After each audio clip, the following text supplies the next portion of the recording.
नमस्कार। आज हम जिस विषय में बात करेंगे वो है निराकार, फॉर्मलेस। जैसे हम कहते हैं ईश्वर निराकार है, उसका मतलब ये होता है कि ईश्वर के जो है उसके हम केवल एक होने की अनुभूति कर सकते हैं, एहसास कर सकते हैं, मगर उसे कोई शेप देना या उसे किसी फिगर के अंदर रिप्रेजेंट करना डिफ़िकल्ट होता है। Of course her religion, her culture अपना एक रिप्रेजेंटेशन करता है, बट वो अगेन एक रिप्रेजेंटेशन होता है। वो उस फॉर्म को रिप्रेजेंट किया जाता है, बट वास्तव में वो फॉर्म क्या है वो हम में से किसी को भी नहीं पता है। तो आज हम थोड़ा कुछ एक्सरसाइजेस भी करेंगे, समझेंगे कि निराकार की हम अनुभूति कैसे ले सकते हैं। निराकार जो होता है उसके भी अगेन हम कह सकते हैं कि दो एक्सट्रीम्स हैं। एक होता है निराकार जिसे हम बोलते हैं जीरो, और दूसरा निराकार होता है जिसे हम बोलते हैं इन्फिनिटी। जीरो यानी कि शून्य, और इन्फिनिटी यानी कि जो अनंत होता है, मतलब जिसकी हम था नहीं ले सकते, हमें नहीं पता वो कहाँ तक जाता है, कितना बड़ा जाता है। और जीरो तो हमको सबको पता ही है, जो हम शून्य बोलते हैं, ऑफ कोर्स उससे हम रिप्रेजेंट करते हैं। मगर अगर आप वाकई में सोचें तो जीरो भी अपने में एक निराकार वाली स्थिति है, क्योंकि उसका आप बस एहसास कर सकते हैं, उसे आप रिप्रेजेंट नहीं कर सकते हैं। तो लेट्स से एक छोटा सा एग्जांपल लेते हैं। सपोज मैं एक ऐसी फिगर ड्रॉ करता हूं और मैं आपको बोलता हूं कि इस फिगर को डिस्क्राइब कीजिए, इसका वर्णन कीजिए। पहले मैं अपनी बात पूरी कर लूं। इसका आपको वर्णन इस तरीके से करना है कि आप कोई भी एक्वायर्ड नॉलेज या लैंग्वेज यूज नहीं करेंगे। इसका मतलब ये है कि जो भी आपने एज ए ह्यूमन जो नॉलेज बेस अपने दिमाग में क्रिएट किया है, उसमें से कुछ भी आप यूज नहीं करेंगे। ये समझिए कि बच्चे का जस्ट जन्म हुआ है और उसे इस फिगर को एक्सप्लेन करने को कहा जाए तो वो कैसे करेगा। कोशिश कीजिए। एक शून्यता नजर आ रही है, एक शून्यता का एहसास हो रहा है। आप जान रहे हैं, समझ रहे हैं कि ये कुछ है, मगर उसको आप एक्सप्लेन नहीं कर पा रहे हैं। चलिए एक और सिंपल एग्जांपल लेते हैं। जैसे आप अगर आपने प्याज देखा होगा, आप उस प्याज को छीलना शुरू कीजिए। उसके आपको पता है लेयर्स में होता है, तो एक एक लेयर निकालते जाइए, निकालते जाइए, निकालते जाइए। एक पॉइंट पे आप ऐसा पहुंचेंगे एक लेयर बची है, उस लेयर को भी निकाल दीजिए। जो बचा है वह शून्य है। क्या बचा है? ये चीजें बस आप एहसास कर सकते हैं। इनको डिफाइन करना या इनको किसी फॉर्म में रिप्रेजेंट करना बहुत मुश्किल होता है। और लेकिन इनको अगर हम एहसास कर पाए तो इसका भी एक अपना एक आनंद होता है। तो ये तो हो गया हमारा शून्य की ओर। अब हम इन्फिनिटी की ओर देखते हैं। चलिए पहले इसका भी हम एक दो छोटी एक्सरसाइजेस करते हैं। आप एक नंबर बताइए।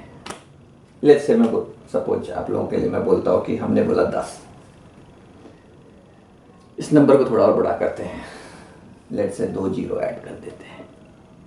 अब मैं बोलता हूँ कि इसको और जितने जीरो थे उतने जीरो और ऐड कीजिए, कर दे जाइए, और करिए।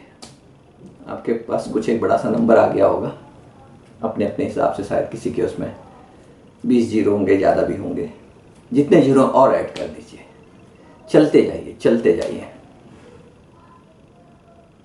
शायद अब आप एक बहुत बड़ी संख्या की ओर देख रहे हैं।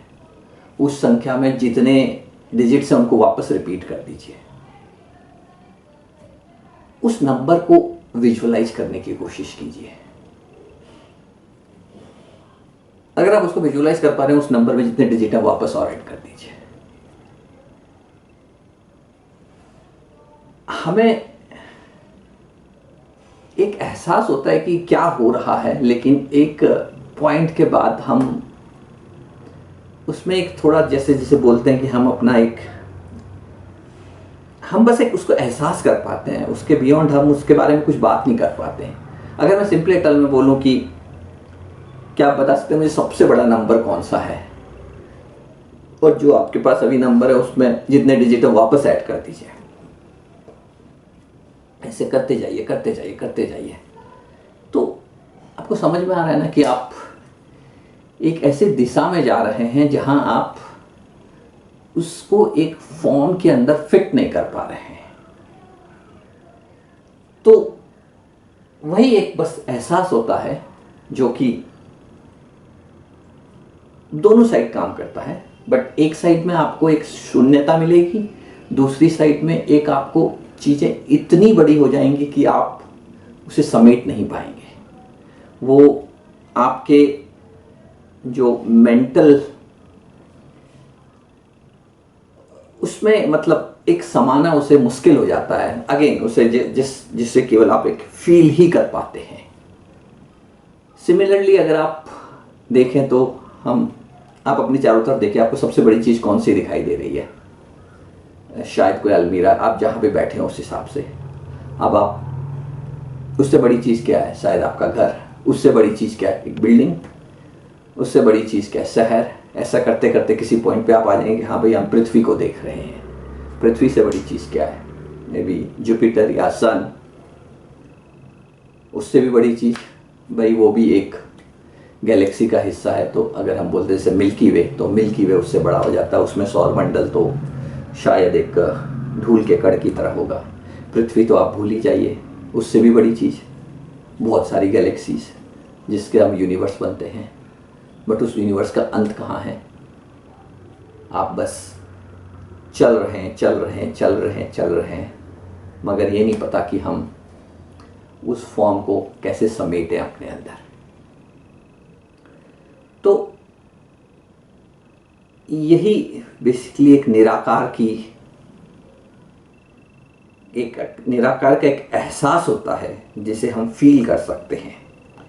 और यही चीज़ें होती हैं जो कॉन्सेप्चुअल होती हैं बेसिकली, जैसे जो हम बात करते हैं ईश्वर की, और ईश्वर को हम बोलते हैं निराकार।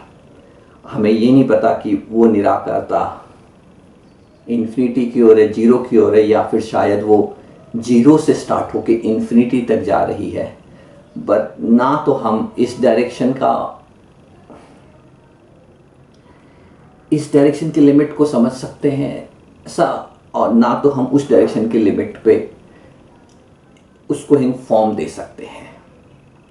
और निराकार के विषय में सोचने का एक और बड़ा इंटरेस्टिंग जो एटलीस्ट जो मैंने फील किया है वो ये होता है कि जब आप निराकार के बारे में सोचते हैं तो आपका पर्सपेक्टिव अचानक से बहुत ब्रॉड हो जाता है, क्योंकि आप बहुत सारी चीज़ों को समाने की कोशिश करते हैं।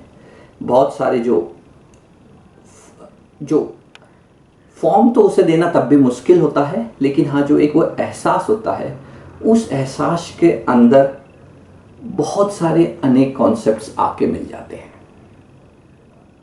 तो उम्मीद है आपको ये वीडियो पसंद आया होगा। काफ़ी एब्स्ट्रैक्ट था, एक कोशिश थी, और ये चीज़ें करके थोड़ा मुझे भी एक समझ में आता है, क्योंकि जब आप बोलते हैं और इन चीज़ों को शब्दों में पिरोने की कोशिश करते हैं तो आप भी खुद एक मौका मिलता है इन चीज़ों को टटोल के देखने का कि जो हम बोल रहे हैं क्या उसका कुछ मतलब भी है क्या। Anyways, I think we will stop here for this video. Hopefully you like this one. Thanks for seeing the video till this point. Thank you.